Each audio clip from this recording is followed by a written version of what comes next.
Presiden Joko Widodo mendorong United Nations Economic and Social Commission for Asia and the Pacific melakukan 3 aspek pembangunan ekonomi yang lebih kuat dan berkelanjutan di kawasan Asia Pasifik. Aspek pembangunan ekonomi ini diantaranya meliputi penanganan pandemi dan memperkuat sumber pertumbuhan ekonomi baru.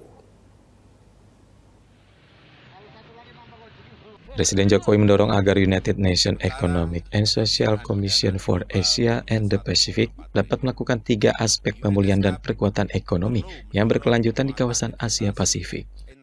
Dalam sambutannya pada pembukaan sidang Komisi ke-78 United Nations Economic and Social Commission for Asia and the Pacific Senin kemarin, secara daring dari Istana Merdeka Jakarta, Presiden Jokowi menjelaskan, aspek yang pertama adalah melanjutkan penanganan pandemi dan menutup kesenjangan vaksinasi COVID-19 di kawasan.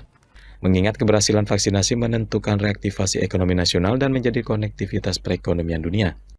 Kedua, memperkuat sumber pertumbuhan ekonomi, yakni digitalisasi yang dapat memangkas biaya operasional perdagangan minimal 13%, pemberdayaan para pelaku UMKM, dan pertumbuhan ekonomi hijau.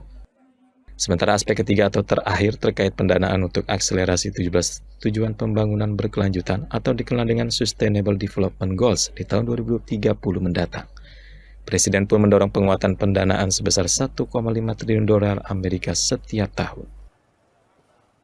Sementara ketersediaan pendanaan global hanya 1,4 triliun.